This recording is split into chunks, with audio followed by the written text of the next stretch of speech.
There's something happening here, but what it is ain't exactly clear. That the only thing we have to fear is fear itself. Ask not what your country can do for you. Ask what you can do for your country. I have a dream that one day this nation will rise up, live out the true meaning of its creed. We hold these truths to be self-evident, that all men are created equal. George Bernard Shaw once wrote, "Some people see things as they are and say, why? I dream things that never were and say, why not?"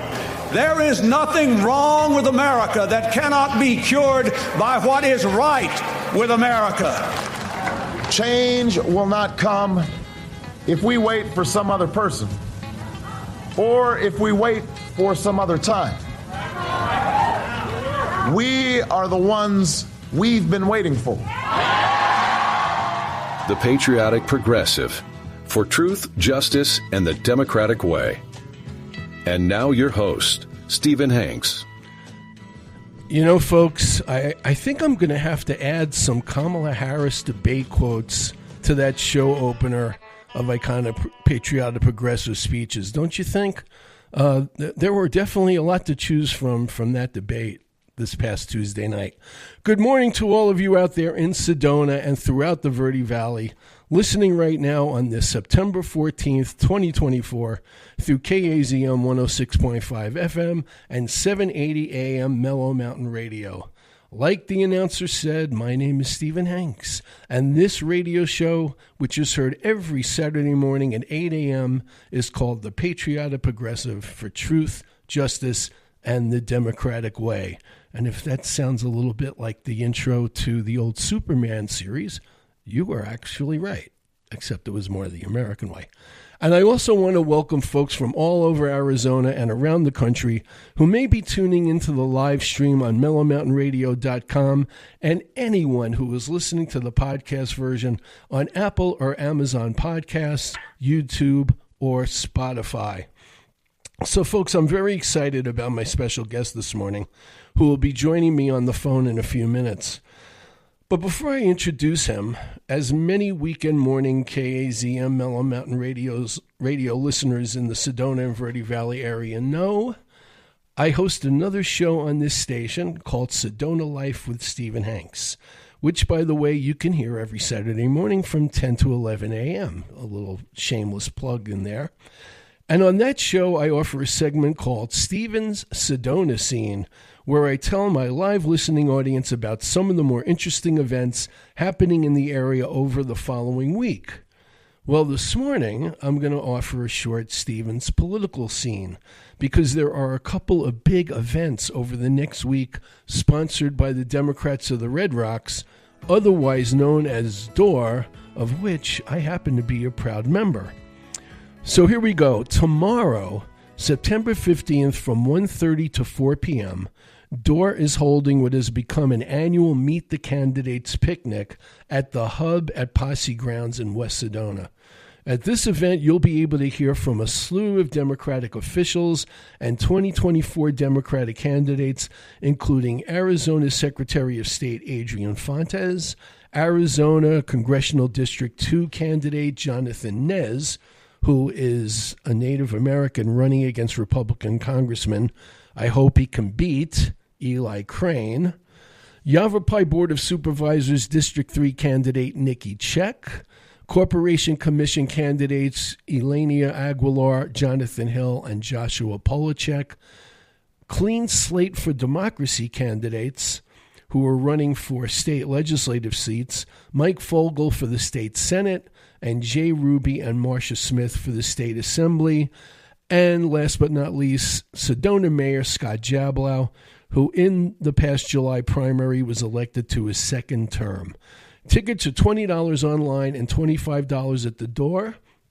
And for more information and to purchase tickets online, go to democratsoftheredrots.org/DOOR, DORR _events. That's democratsoftheredrocks.org/DORR_events. And then on Friday, September 20th at 9:30 a.m., DOOR sponsors another of its monthly educational breakfasts, in person or on Zoom. If you go in person, it's at the Sedona Community Center at 2615 Melody Lane in West Sedona. Now, as we're honing in on Election Day in 2 months and early balloting is about to begin in early October, this will also be a Meet the Candidates get-together. Both Jonathan Nez and Nikki Check, who I mentioned before, will be at this event, along with Timothy Stringham, who is the Democratic candidate for Maricopa County Recorder, which, folks, is a very important position that impacts the running of elections in Arizona's largest county. There is a $10 donation per person, and coffee, tea, and light refreshments are served. For more info on this meeting and to get the breakfast Zoom link, if you can't be there in person, again, go to democratsoftheredrocks.org/DORR_events. So my special guest for this episode of the Patriotic Progressive is someone about whom I will make a little leap and say he also is likely a patriotic progressive. He can correct me on that when he comes on. John Fugelsang is an acclaimed comedian who I'm sure my listeners have seen regularly on cable news shows over the years, especially on MSNBC and CNN. When Bill Maher hosted his old show, Politically Incorrect, John appeared as a guest more than 20 times. John has a Drama League Award nomination to his credit for his off-Broadway solo show, Guilt, a Love Story. And as a writer, he has contributed to both the Huffington Post and the Daily Kaz. And folks, one of the things that distinguishes John as a comedian and a commentator, and one of the things I have always admired about him since I started hearing him, is that he challenges conventional wisdom on politics, media, religion, and pop culture, especially on his entertaining and irreverent daily call-in show, the John Fugelsang Podcast, on Sirius XM Progress, Channel 127. Now, I've never met John, but I've reviewed one of his shows. Back in 2019, when the orange-faced former guy was president, John was hosting and starring in a series of shows called Laughing Liberally, Make America Laugh Again. And that September, I was a cabaret show and sometimes theater reviewer for BroadwayWorld.com's New York section. This is when I was living back in New York. This series featured 35 different comedians over 15 shows. The night I reviewed the show at a church on the west side of Midtown Manhattan, here were just a few of John's best lines, delivered as the host and lead comic performer, and I hope repeating them I can do them justice. So here we go. Here's John. If any jokes or facts are offensive to you, please go to the nearest bar and run up a big tab. Bring your checks back to me, and I promise I'll get Mexico to pay for it. Here's a couple that resonate now, by the way. You know, misogynists say we can't have a woman president because they'd be insane for 5 days a month. Are you kidding? At this point, I'd kill for a president who was only insane 5 days a month. And this one, which is kind of cool. It's a little dated now, but you'll get the idea. Who might that not insane president be in 2021, John asked. How about Elizabeth Warren, mother of dragons? She's a MILF. Mother I'd like to vote for. John, I'm betting Kamala Harris can now replace Elizabeth Warren in that punchline, you think? Sure. After a stepmom I'd like to vote for, I guess. In the case of Vice President Harris, sure. So needless to say, I can't wait to get John's take on Tuesday night's Harris-Trump debate.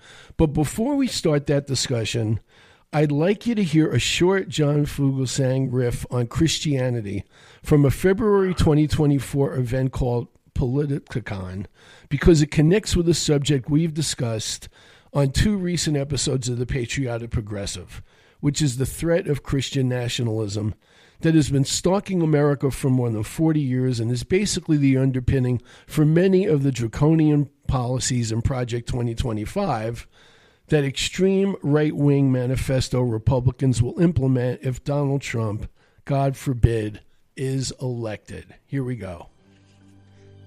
My mother was a nun. She was a nun and a nurse who worked with lepers in Malawi, Africa. My father was a Franciscan brother who taught history to Catholic boys in Brooklyn and wore the robes and was like the lost Jedi of Flatbush.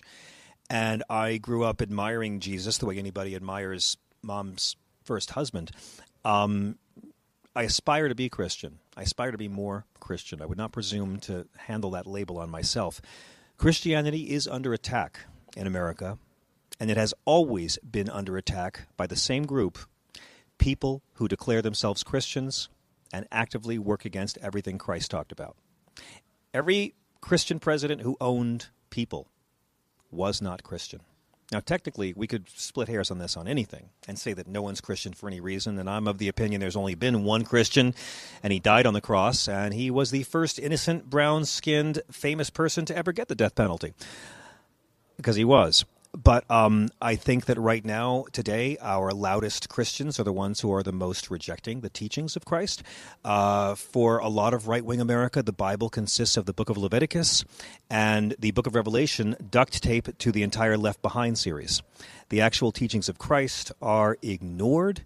And Jesus, if you go by the book, was a peaceful, radical, nonviolent revolutionary who spent time with lepers, hookers, and criminals, was not an American citizen, never spoke English, was anti-capitalism, anti-wealth, completely anti-death penalty, anti-public prayer, Matthew 6:5, oh yes he was, look it up, but never once anti-gay, never mentioned abortion, never called the poor lazy, never fought for tax cuts for the wealthiest Nazarenes, never said torture's okay sometimes, and was a long-haired, we think, that might be wrong, brown-skinned, we know that, that's in Revelation, homeless, community organizing, liberal, Palestinian, anti-slut-shaming, unarmed Jew, if you believe what's actually in the Bible. Our problem now is we have Christians who think a talking snake is literal fact, but Christ saying love your enemies was just him being all metaphorical and Well, on that fascinating note, John, I welcome you to the Patriotic Progressive. Yeah, I'm not even sure what that was you just played or where that was from, but it's nice to follow myself. Hello. That's great. Well, I was doing my research on YouTube and found that little clip that was on your YouTube channel. So anyway, John, before we get to the debate, I wanted to, the reason I started the show with that, because as I mentioned, it's been a big hobby horse of mine. If there were two words that you didn't hear at the Democratic convention, and you barely ever hear on cable news shows, it's the words Christian nationalism, which I think, along with the words white supremacy, are the real reasons millions of people support Trump and MAGA Republicans. So what's your take on the Christian nationalism in general? How much of a thing do you think it is? And do you believe that it's kind of driving the whole right-wing agenda these days? Yes, it is. In the late 70s, the right-wing Christians of America, the Jerry Falwells and the evangelical fundamentalists, I call them master race Christians, they were having a tough time in the 70s. Right. They had lost the segregation battles. Jerry Falwell was a famous segregationist who built whites-only schools and supported apartheid. Racism wasn't that popular by the late 70s, but the conservative religious were trying to their goal in the 70s was tax-exempt status for colleges that practiced racial segregation. That was the hill they wanted to die on. Ronald Reagan in 1980 gave a big presidential campaign speech in a hockey arena in Texas, and he never once mentioned abortion. He mentioned Jimmy Carter's IRS going after schools. In 78, a couple of midterm races brought up abortion, but the reality is that after Roe v. Wade, it was 5 years before Jerry Falwell ever mentioned abortion in a speech. It wasn't controversial. The most controversial thing about Roe v. Wade is to talk about how not controversial it was at the time. Banning abortion was seen as a thing that the Catholics did. Most people, including the Southern Baptist Convention, were okay with it. They were okay with it being legal. So in the 80s, they began this shift, and they realized that this would now be the thrust of right-wing Christianity. And as a consequence, we've had 2 generations of Christians raised in this country who have been taught to throw out everything Jesus ever talked about, all for criminalizing abortion, which Jesus never talked about. 2 generations of Christians have been groomed to throw out everything this homeless Nazarene activist actually taught. Right. All of this illusion of incarcerating women for something the Bible never forbids, Judaism never forbids, and Jesus never forbids. And that's really been, in my lifetime, the most historic prostitution or mutilation of Christianity. Obviously, I wasn't around for Christianity being used to justify slavery, wasn't around for Christianity being used to justify segregation. But I've been around watching people believe that somehow the Bible says that governments can force people to be pregnant against their will, that men should force impregnated teenage rape victims to be pregnant against their will by their attacker. None of this is in the actual Bible. But this is how the right wing of this country has completely prostituted organized religion in my lifetime. And now, I mean, when I was growing up, if you saw someone Christian on TV, you would assume they hated gay people and that they spent their weekends screaming at women outside clinics. I knew so many Christian people in the 90s who were ashamed to say what their faith was because of what the right wing had done to the name of the religion. And my parents were both ex-clergy. You played that video earlier. So I grew up deep in it. But when I got older and began reading the Bible and studying the New Testament and realizing that Jesus never says a thing against gay people and homophobia is actually against everything he talked about, when I realized that Judaism is not against abortion and actually commands it if the mother's life is in danger, and abortions are legal and free in Israel right now, I began to realize that what passes for Christianity in America today is just a selfish, mean little cult. And they use this abortion business to try to assume a virtue that Jesus doesn't bestow on them. So I'm a big fan of calling out the frauds. Jesus teaches you how to call out the pious religious frauds. Jesus teaches you in Matthew 6:5 to never trust anybody who prays in public to be seen. He warns us about these people. And I've sort of devoted my career to the separation of church and hate and to thumping Bible thumpers with the Bible. Yeah, you know, I'm really glad that you said that last point, because my question about this was going to be, you know, the Christian nationalists have started making the argument, and I want your take on this, that the whole idea of separation of church and state that the founding fathers put into the public sphere and the Constitution and the Bill of Rights, etc., was really to protect religion from the government, not the other way around. What's your take on that argument? I agree completely. I mean, it was to protect both. You know, the founders wanted to protect religion and they wanted to protect government, and they had seen what happened in other countries. They knew how destructive it was in theocracies and how religion prostituted and corrupted civic society, and vice versa as well. I mean, state-run religion is terrible for religion. You see it with these Christian nationalists. None of them fight for anything Jesus actually talked about. And I say this all the time. I always ask my right-wing Christian friends, please tell me one teaching of Jesus that Donald Trump or the MAGA movement actually fight for. Just chapter and verse. I know. Give me one. And this is how you'll find out that they've never actually read the Bible. But I mean, we've seen ever since Rome co-opted Christianity, things began going away from Jesus' plan. When it became the state religion of Rome in 380, they began suppressing pagan practices, enforcing Christian rule, destroying pagan temples. Soon the Germanic tribes had to be conquered and forced into Christianity. Charlemagne, I mean, my God, he beheaded 4,500 Saxons in one day for resisting conversion. Would you argue Charlemagne really cared about the teachings of Jesus when he's cutting 4,000 guys' heads off? And religious wars popped up all over Europe. Columbus raped and slaughtered and mutilated the indigenous peoples of the Americas in the shadow of the cross. And that's why James Madison what was said, religious bondage shackles and debilitates the mind and unfits it for every noble enterprise.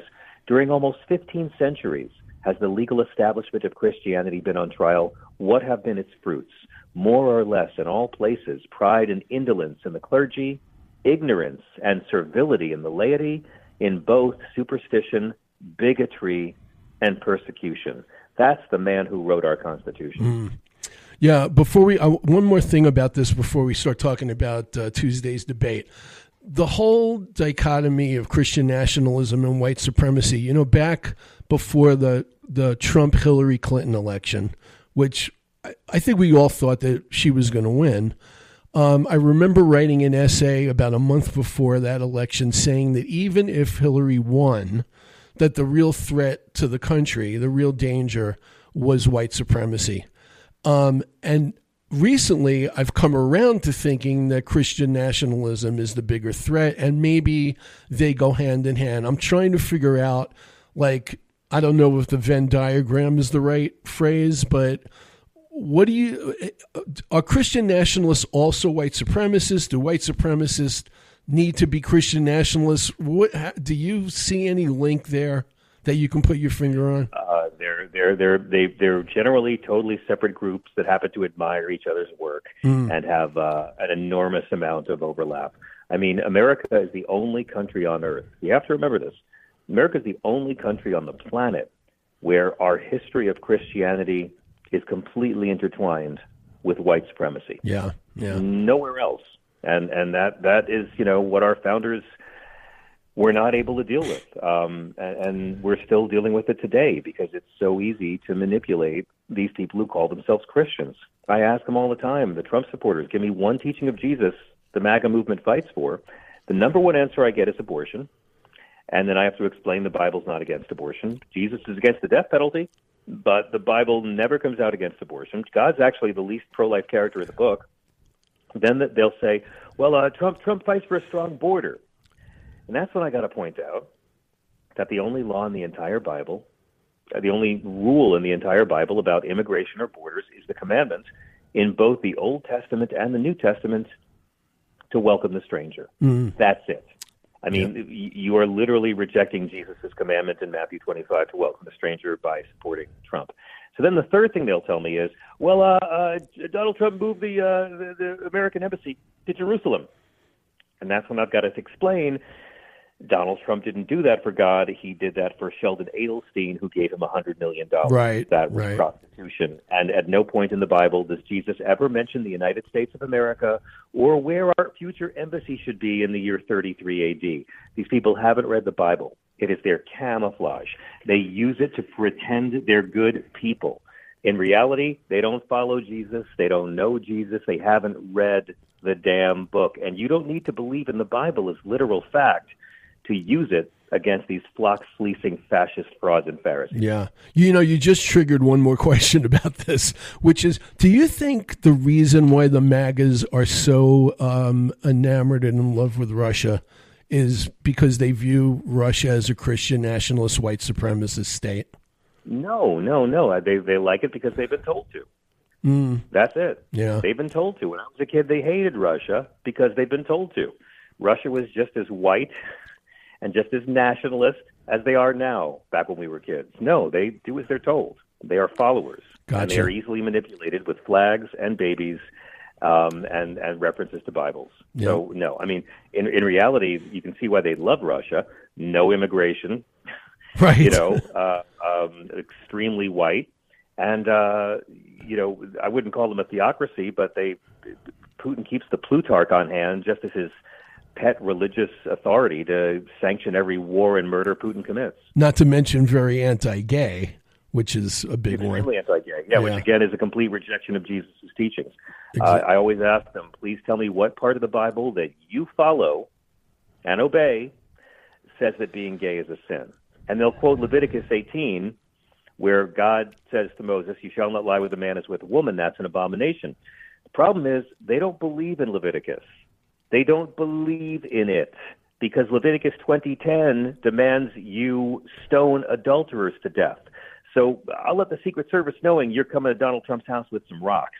You know, they don't believe in it. They pick and choose. And everyone picks and chooses the parts of their holy books they want to follow. But when you pick and choose to justify cruelty to others, that's when we got to call you a hypocrite. None of them have read the Bible. They don't know what's in there. And that's the beautiful irony. And irony is a religion that never lets you down. If the real Jesus came back here today, his loudest, most obnoxious followers would be the first ones trying to nail him again. Yeah, hear, hear.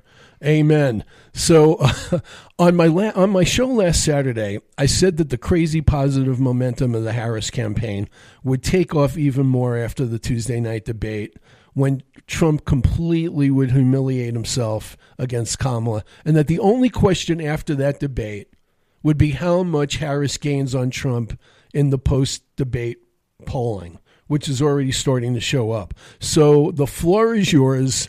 Now, I heard your show the other day, so I heard some of this, but give me your big takeaways from the debate Tuesday night.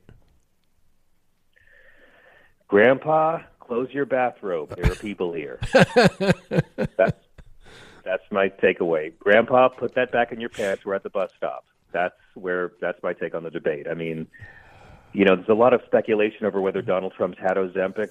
I think no matter what, he's definitely going to keep losing weight if he keeps letting Kamala Harris drink his milkshake like this in public.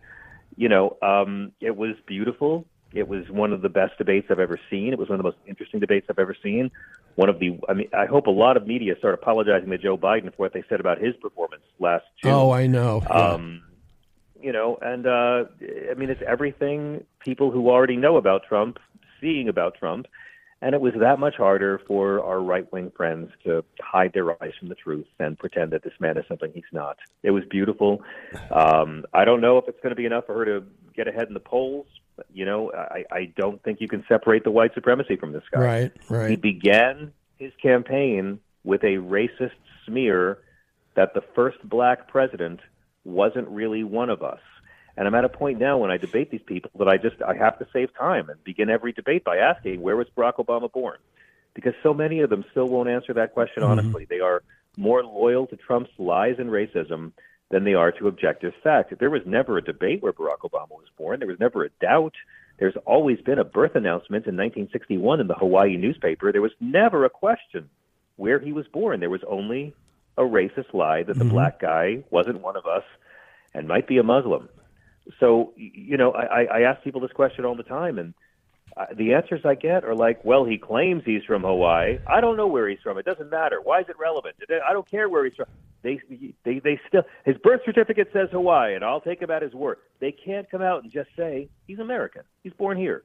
Right. They have to leave the door open just a bit because they are that obedient to Donald Trump's racism and lies. Try it yourself, your listeners. Ask your Trump-loving friends, where was Obama born? Give me a direct answer. And see how they can't come out and say he was born in the United States. Because if they say that, then we've got to ask, why were Donald Trump's years of bearing false witness with no evidence acceptable to you? Yeah. But again, Donald Trump stole from veterans with a fraudulent online university and a fraudulent charity. And we should ask all of these people, why is stealing from veterans acceptable to you, and why should it be acceptable to us? Yeah, you know, there was a great meme going around, that great look that Kamala Harris had on her face during the debate when he was talking about the eating of the animals. And the meme is, this is the look that you give Grandpa when you have to tell him he can't have the car keys. I mean, it was just incredible. You know, one of the things that fries me about the analysis of Trump's debates is he wasn't that much better during the Biden debate. I mean, no, he was not. He was lying Trump from beginning to end. On that stage, next to Jake Tapper and Dana Bash, Donald Trump gave the worst. People don't talk about the fact that Joe Biden was only the fourth worst on stage in that. Right, exactly. I mean, nothing against the CNN anchors, but if someone came into my house and lied over 200 times in 40 minutes to my family, at some point my professional decorum would be put aside and I'd call out the lies. They didn't want to. So those lies traveled over CNN's airwaves without correction until hours later when all the MAGAs had left. And I don't think that's a public service. I don't think it's good civics. I don't think it's real journalism. So, you know, Joe Biden gave a horrible debate performance, no doubt. Right. Joe Biden did the toughest thing I've ever seen a politician do by stepping aside, and I'll always admire that man. He got into this race to stop Trump, and he got out of this race to stop Trump. Yeah, he basically saved America twice if Kamala wins the election. Yeah. Yeah, I mean, it's definitely going to be historic. So I want to get your take on this topic. One of the discussions in your show the other night with Allison Gill and some of your other guests was whether the debate will move the polls, and we just briefly touched on that. So I want to ask what your take is on polls, especially national polling, because personally, I'm pretty fed up with these polls, and I think they're just in the business of giving mainstream media organizations content and clicks, and that really the only polls that probably matter are the internal polls that the campaigns do themselves.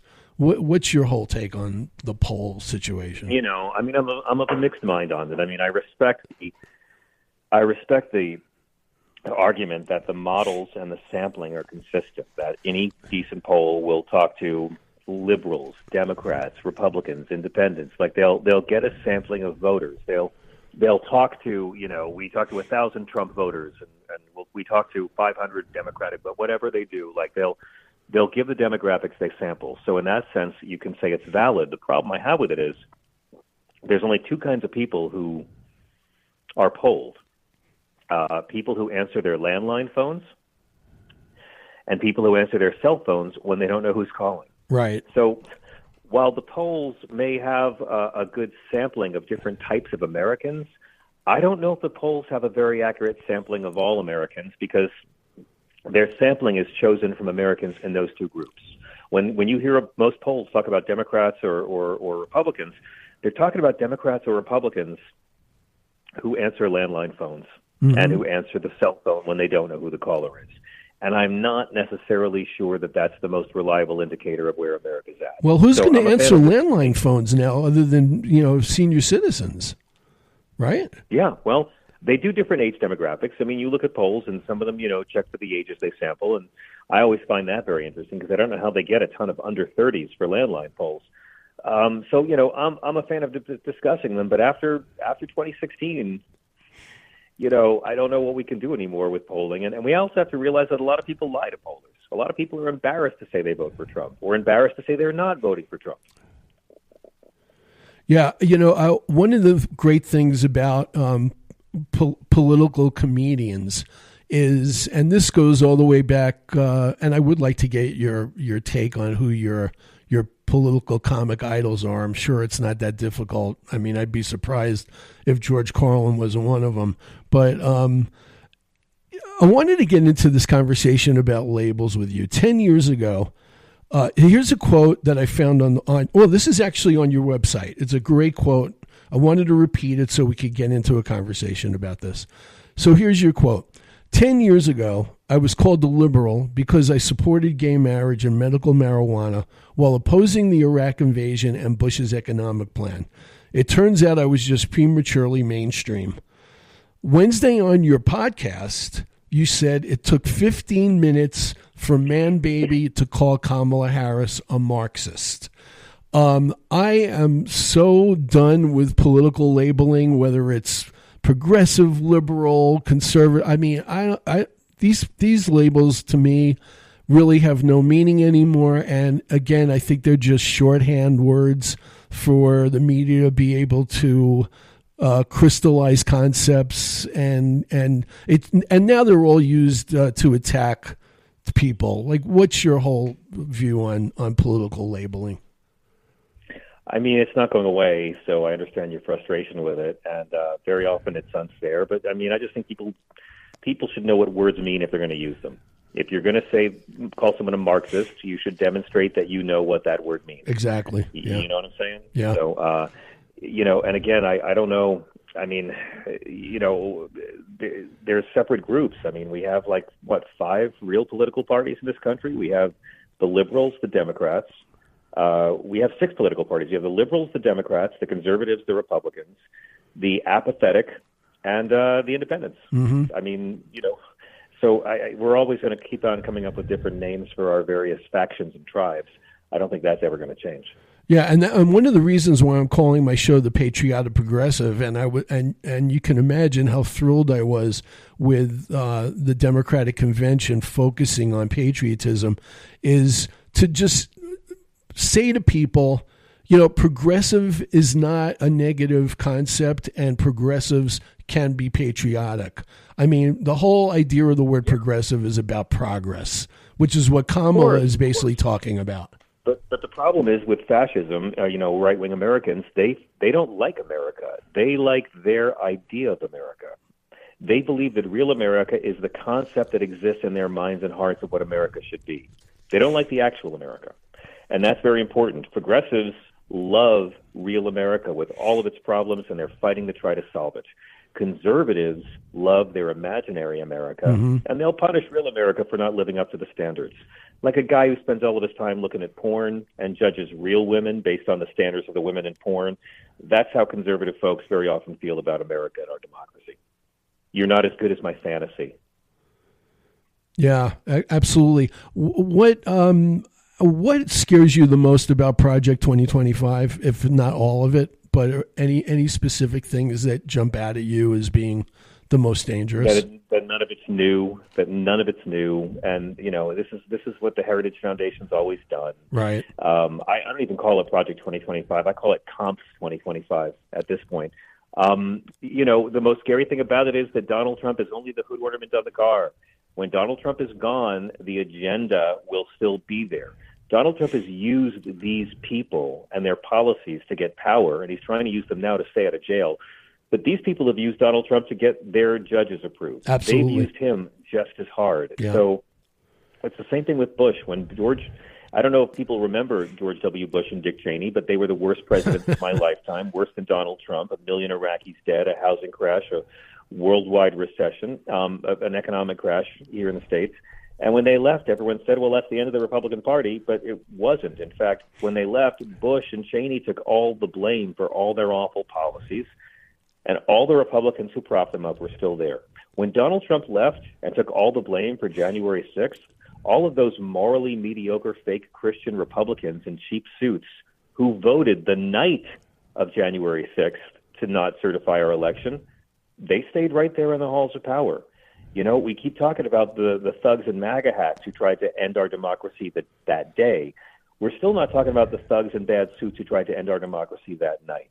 Right. And all of those people, most of those congressmen and senators, are still in our government, hating democracy, hating real America, serving oligarchs. And Donald Trump being out of the picture is not going to change that. They're just going to need to find another electable figurehead.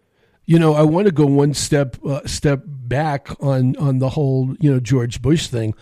In 1992, and I was always going to support Democrats because I've been a Democrat my whole life, but in 1992, one of the reasons why I supported Bill Clinton so hard was I really disliked George H.W. Bush. And two of the reasons were he was a total sycophant to Ronald Reagan. I mean, he sacrificed a whole bunch of his policies for Reagan. But at the time, and very few people remember this, the childhood poverty rate in the country was really high, and that that really pissed me off. And to this day, I mean, we're talking about beyond 30 years later, and Republicans still don't want to finance feeding children in this country. Yeah. It's just unbelievable. If Donald Trump, God forbid, let me rephrase this.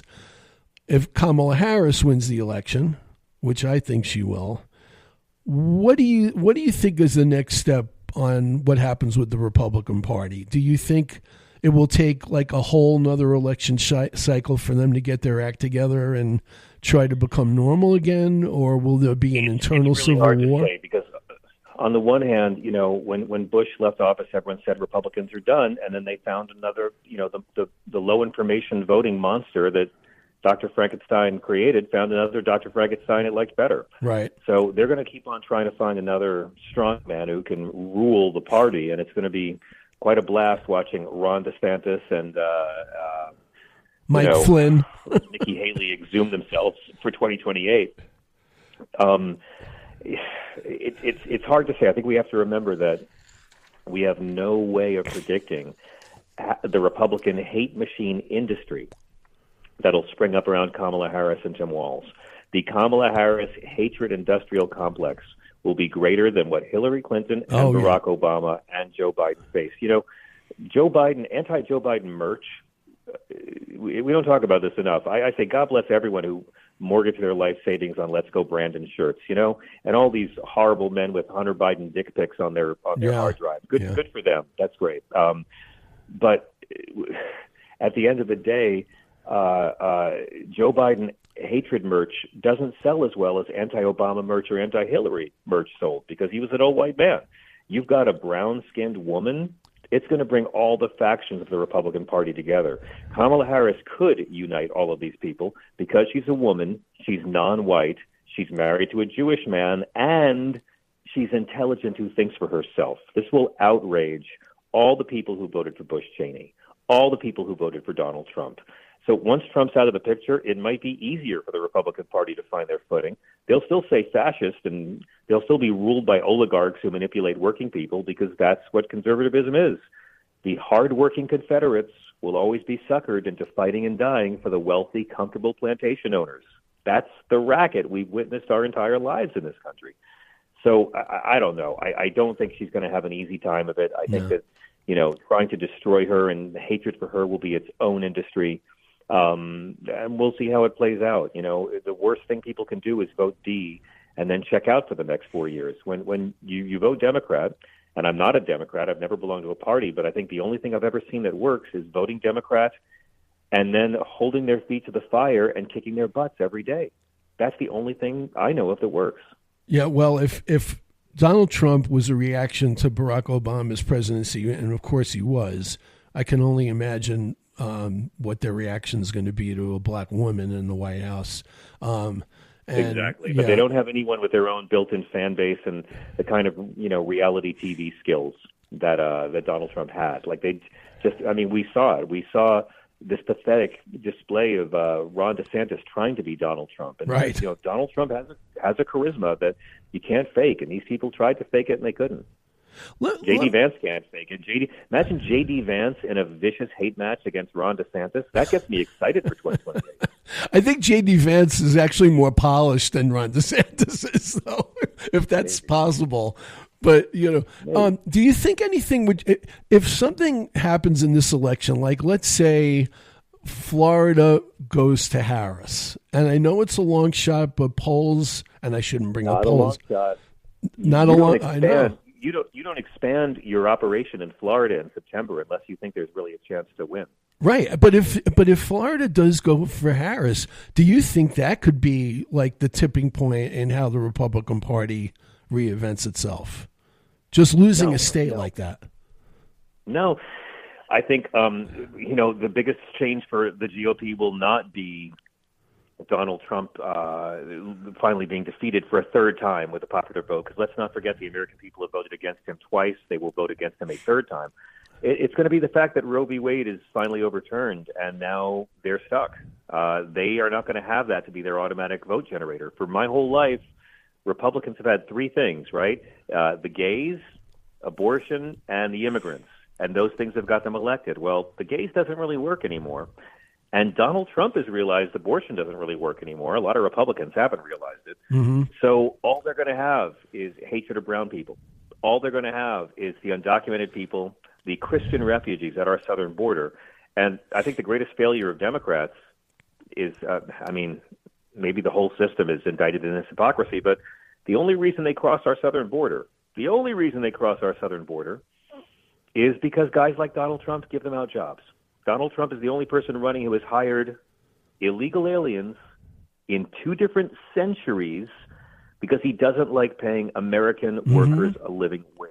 Undocumented Polish folks built Trump Tower. He got caught hiring undocumented immigrants at his golf properties while he was president. They crossed the border because of guys like him. I will never understand why Democrats can't call that out unless it's just both parties are in collusion on this hypocrisy, because if you drove all the undocumented immigrants out of this country, a salad would cost $75. I mean, Like, our low food prices depend on an exploited labor force, and maybe we're all part of that hypocrisy. You know, the people who pick your produce, the people working in the meat processing plant, whenever they raid a meat processing plant and announce we just arrested 700 illegals, they never arrest the guys counting money in the back room who were born here. This is a labor force, and Republicans have been happy for a long time because the wealthy donors who like a low-wage labor force they can exploit, they give money. But the racism about this low-wage labor force, the racism is what helps them win elections. So they're only going to have that to navigate. And if people become more compassionate, more understanding of the racket that this whole mishigas about illegal immigration is, Republicans are going to be in real trouble because they've lost the gays and they really have sort of lost abortion. They've lost Roe v. Wade. They don't have that anymore. Right. And what Donald Trump did, by the way, with having it go to the states, I mean, it just shows how stupid the whole movement is. Donald Trump is surrounded by yes men who tell him he's brilliant all the time. And he thought, hey, this is a compromise, go to the states. Well, that's Donald Trump telling all the people who hate abortion that he's fine with terminating pregnancies in blue states. Have all the abortions you want. That didn't make those folks happy. And it really didn't make anybody happy to have Donald Trump saying, now they could ban abortion and rape victims are stuck in whatever states want. That didn't make the majority happy. Trump's stupidity is most evident in that he goes on TV and says everybody was happy when Roe v. Wade was overturned. It was the single biggest lie he told, because it's a lie he told about all Americans, conservative and progressive. One of the great videos that I've seen recently is that he drove one of the biggest MAGA right-wing nut jobs, Nick Fuentes, crazy just because he said he might have lost the election by a little bitty amount. So he went off the rails. I'm glad you brought up the concept of corporations, because one of my big hobby horses for years has been how greed is just totally taken over this country. You know, racism is horrible. There's a lot of horror, but I think greed is one of the things that's really killing America in the last 20 or more years. And Since our founding, our founding, the slave owners who wanted to be free, greed and corrosive selfishness has always been the greatest force undermining all the promises America boasts about itself. What do you think the pathology and the psychology of people like like all the billionaires? You know, whether it's who's the guy that owns Amazon? I'm forgetting him for a second. Bezos. What is their deal with having all this money but still wanting not to pay any taxes? What's the pathology to that? You don't understand horrible, selfish Homo sapiens? I mean, this is how people are. We like to talk. We want to appear virtuous. We don't want to be virtuous because virtue is a drag and requires work. So that's why they all pretend to be Christian. They don't care about the values of Christ, but they all boast about their Christian values. Yeah. You know, like they don't want to welcome the stranger. They don't want to pay their taxes. They don't want to put away thy sword. Jesus commands individuals and nations to welcome the stranger, care for the sick, care for the poor, be kind to those in jail. That's Matthew 25. That's Jesus explaining what a Christian society is. They reject Jesus. Okay, they use his name as a prop. With the rich people, it's the same thing. They have this word philanthropy. Philanthropy is the word they use, which means don't tax us, we'll just do nice things and expect to have our tax write-off for it. And look, this country's square root problem is money and politics. It's the root of all of our problems, from poverty to pollution. Things are never going to start to change in this country until we find a way to actually have a democracy and get the money out of politics. Do you think if the Democrats can win the presidency, the Senate, and the House, something can change in those areas, or is it just impossible? No, I don't. I mean, we saw it happen with Barack Obama for 100 2 years, days? Yeah. In 2009, for about 100 days, Barack Obama had a 60-vote majority in the Senate. Right. And they used it, you know, they didn't even use that to pass the ACA. They used reconciliation to pass the ACA. Mm-hmm. You know, 51 votes. Well, if you're only going to use 51 votes, why can't we get a public option? Why can't you open up Medicare to whoever needs it then? Because they didn't really want to do it. The bribery is too steep. If Democrats I mean, had the White House and the House and a 60-vote majority in the Senate, they could do a lot of things, but you've still got the problem of guys like Joe Lieberman, guys like women like Kirsten Sinema, who are bought and paid for to sabotage progress. I literally, the only thing that would work is a 60-vote threshold in the Senate, and then get rid of Citizens United. A public shaming, an enormous amount of shaming for these bought and paid for prostitutes. Right. Here's a topic that I didn't think that I was going to talk with you about, but I have to because it's what's really in the news right now. So one of the things we have in common that I mentioned to you before we did the show was that we both were in Haiti in 2010 after the earthquake, trying to do what we could to help the people there who were just devastated. And you were there. I don't know exactly when in 2000. I went, I think, at the end of March, which was like a month or so after the quake, 2 months after the quake. And the reason I bring that up is obviously because of how Trump and the right wing are now demonizing Haitians, which is just an abominable situation. How is that, given that you also went to Haiti in 2010, how are you reacting to this whole thing? You know, I mean, we grew up around this as well, the way that Haitians were smeared and slandered during the AIDS crisis in the 80s. Right. I wasn't doing anything noble. I was in Haiti after the quake doing stand-up for the U.S. troops on their humanitarian mission. I gotcha. And it, what I witnessed changed my life. What I witnessed made me really want to never complain about anything again. Mm-hmm. And ever since I've been there, I try to remind myself whenever I'm negative that I have no right to complain. After I saw the suffering of the people in Haiti and the strength and the grace with which they met that suffering, if what happened in Haiti happened here, you'd see white people eating each other within a week. Right. So I will forever be humbled by what I witnessed there and what the Haitian people gave to me. And it's a great tragedy, this beautiful land with beautiful people. It's the only country on earth where an enslaved population drove out their oppressors. And even for that, you've got fake Christians like Pat Robertson claiming that they drove out the French because they made a deal with Satan, and that's why the earthquake hit. You've literally got one of the most famous Christians in America blaming these poor people for their own goddamned earthquake. That's what Haitians are up against, because it's just acceptable to spear them and beat them up. So I actually think some good's going to come from this. These Haitian folks that are in Springfield were invited there. They have green cards. They are revitalizing the entire economy of the city. People are going to learn from that. A lot of young people who are researching this and learning the facts for themselves are going to realize how disgusting this is. And I predict because of all of this prejudice and discrimination and rank scapegoating and lying and xenophobia and racism, it's going to be harder to be bigoted against Haitians in the next generation because of the ugliness we're seeing now. You know, the Westboro Baptist Church, we don't give them enough credit for ending homophobia because so many Christians out there were not comfortable with gay marriage, but they really didn't want to be on the same side as those creeps. Yeah. So they went along with it. Yeah, you know, your reaction to your experience in Haiti was almost the same as mine. I mean, I was there for 8 days.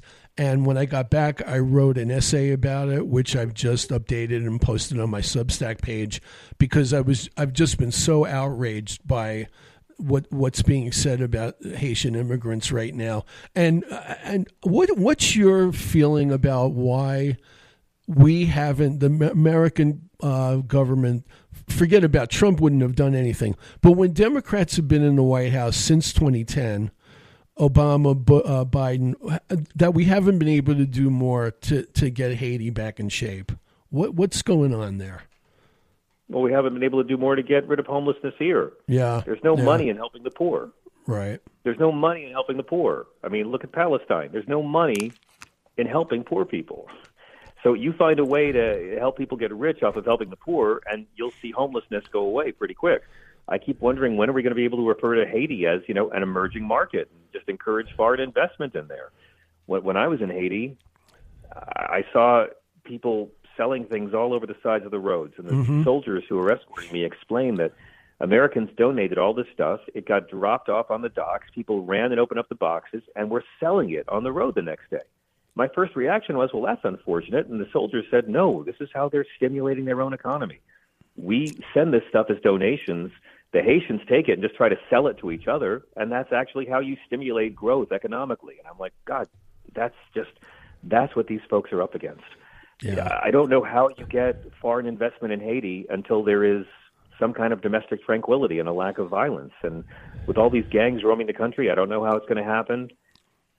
I just don't know. I only know that the only decent thing is all of this strife that's engulfing this beautiful land is that if we're going to call ourselves a land of freedom and liberty, if we're going to call ourselves Christians, we have to be willing to welcome these people who are trying to stay alive. They are Christian refugees.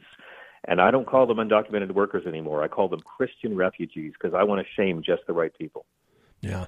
And the couple of, I totally agree with you about that. In the couple of minutes we have left, how difficult or not difficult is it right now to do political comedy in this climate? Are you finding it harder than it had been in the past, or it's still the same? No, I mean, in an election year, people are always more engaged. I'm on tour right now, and almost every weekend I'm in a different city, and people are very engaged, especially since the Great Switch. You know, it's hard to get on TV and do political stand-up, you'll notice, unless you have your own TV show. Like Bill Maher. Not a lot of specials, and the late-night shows don't really have people on to do political material. But no, I think people who care. It's always out there, and it doesn't matter if it's trendy or not. We need political comedians. Billy Wilder said, if you're going to tell people the truth, make it funny or they'll kill you. And he was exactly right. So I kind of feel like, what John Lennon said, if you're fighting fascism, the two things that work are nonviolence and ridicule. Yeah, that's what works the most. Yeah. So before we let you go, tell our listeners about your podcast, where they can hear it, and what you have coming up. Sure. We do a live show every night on SiriusXM Progress, show 127, called Tell Me Everything, where we have politicians and journalists and movie stars and rock stars and rappers and comedians, although it's mainly politics this year, I must say. And then that's a free podcast the next morning called the John Fugelsang Podcast. That's how it connects. Okay. Yeah, and then I'm on tour now with Stephanie Miller, and we're going to be I got a book coming out next year about Christianity and politics. Oh, great. Thank you so much for having me. Yeah, that's great. John, I can't tell you how much I appreciate you doing the show today. I know you got a lot going on, and it's been really great. So thanks so much for coming on today. Thank you so much for having me. I hope you have a great day, and thanks to all your listeners. All right, and let's stay in touch, and we'll talk again. Take care. Peace. Okay. Thanks, John.